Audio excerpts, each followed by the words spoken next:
Quando nós falamos a respeito de improbidade administrativa, por mais que inicialmente você analise o texto constitucional com base no artigo 37, parágrafo 4º da nossa Constituição, nós temos que analisar a Lei de Improbidade Administrativa, Lei 8429 de 92. A Lei de Improbidade Administrativa é uma lei nacional. Ela não se aplica apenas no âmbito federal. Ela acaba atingindo todas as esferas públicas, esfera federal, estadual, municipal e distrital. É uma lei muito severa, muito pesada, porque busca combater a desonestidade, improbidade administrativa. Então, atenção.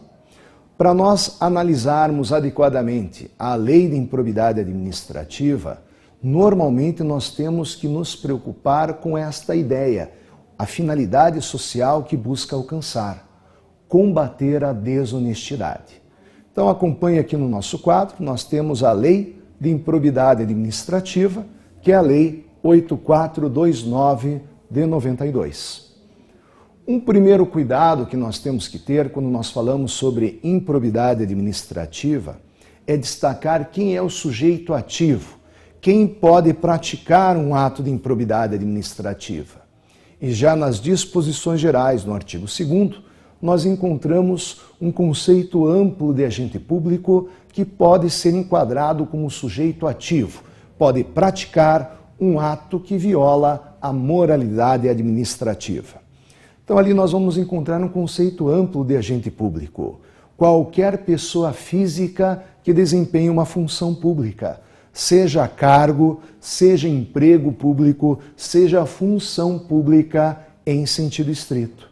Então, normalmente, nós identificamos como sujeito ativo aquele que pode praticar um ato de improbidade administrativa, a ideia de agente público em sentido amplo. Mas atenção, como bem descreve a própria lei de improbidade administrativa nas suas disposições gerais, nós também podemos aplicar a Lei de Improbidade Administrativa, a Lei 8429 de 92, em relação a pessoas que não têm vínculo com a administração pública. Então, pode incidir no que couber as sanções previstas nesta lei em relação a uma pessoa que induza, concorra ou se beneficie de um ato de improbidade administrativa.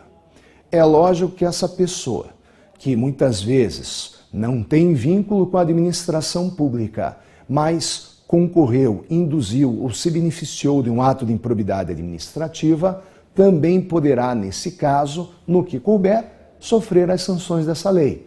Logicamente, não vai perder a função pública porque não desempenha uma função pública, mas pode ter suspensão dos direitos políticos, proibição de contratar com o poder público, multa civil e assim por diante. Vale muito a pena nós prestarmos atenção, principalmente nas modalidades, nas espécies de atos de improbidade administrativa, que são apresentados nesta lei, numa ordem decrescente de gravidade. Então eu peço que tomem muito cuidado com o artigo 9º, 10 e 11 da Lei 8429 de 92. Acompanhe aqui comigo no quadro. Nós vamos encontrar ali ato de improbidade administrativa que causa um enriquecimento indevido. Enriquecimento ilícito. Artigo 9º da Lei 8429 de 92. Teremos uma hipótese um pouco mais branda de ato de improbidade administrativa, que é aquele que causa prejuízo ao erário. Ato de improbidade administrativa que causa prejuízo aos cofres públicos, ao erário, com previsão no artigo 10 da Lei 8429 de 92. Só estamos trabalhando aqui a Lei de Improbidade Administrativa. E nós temos, no artigo 11, a forma mais branda, mas mesmo assim ato de improbidade administrativa, que atentam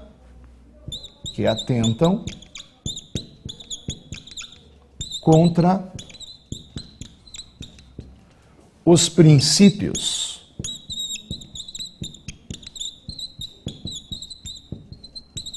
da administração pública. Isso nós vamos identificar no artigo 11 da Lei 8429/92. Artigo 11. Muito bem, meus amigos. Então veja aqui o seguinte. Ao mesmo tempo que a Lei 8429/92 diz quais são as modalidades de atos de improbidade administrativa, da mais grave prevista no artigo 9º até a mais branda, mas mesmo assim ato de improbidade previsto no artigo 11, nós vamos encontrar, além da descrição no caput desses artigos, depois um rol exemplificativo de condutas que podem tipificar atos de improbidade administrativa. Então vale muito a pena uma leitura com calma em casa do artigo 9º, 10 e 11. Como eu havia mencionado, a Lei de Improbidade Administrativa busca combater a desonestidade, e o que acaba causando uma certa perplexidade, muitas vezes, é quando nós analisamos o artigo 10 da Lei de Improbidade Administrativa. Então, atenção com o seguinte. No artigo 10, ato de improbidade administrativa que causa prejuízo ao patrimônio público, ali diz que pode ser tanto uma conduta dolosa, quando tem a intenção de causar um prejuízo, como pode ser uma conduta também culposa. Então é um pouco estranho, muitas vezes, é algo questionado pela doutrina, nós encontrarmos combater a desonestidade mediante a análise de uma conduta culposa. Será que alguém pode ser desonesto sem querer? Então notem, no artigo 9º, que trata de atos de improbidade administrativa, que provocam um enriquecimento indevido. No artigo 11, ato de improbidade administrativa, que atenta contra os princípios da administração pública, sempre tem que ser uma conduta dolosa. Agora, no artigo 10, ato de improbidade administrativa, que causa prejuízo ao patrimônio público, prejuízo ao erário, se admite uma conduta dolosa ou uma conduta culposa. Então, mesmo sem ter essa intenção, se causar um prejuízo grave à administração pública, poderá, nesse caso, ao patrimônio público, poderá, nesse caso, sofrer também a incidência desta lei. A importância de nós analisarmos as espécies de atos de improbidade administrativa, artigo 9º, 10 e 11, é depois realizar uma correspondência com as sanções previstas no artigo 12 da Lei de Improbidade Administrativa. Vejam, as sanções previstas no artigo 12 não são exaustivas, porque outras penalidades administrativas, penais e de outra natureza também poderão ser aplicadas, além destas que estão mencionadas no artigo 12 da Lei 8429/92. Caberá ao juiz analisar com proporcionalidade a aplicação dessas sanções previstas no artigo 12, de acordo com o ato de improbidade administrativa que foi praticado. Deverá motivar uma decisão fundamentada, como não poderia ser diferente, mas cuidar principalmente do princípio da proporcionalidade, para que injustiças pelo excesso ou pela falta também não sejam mais cometidas.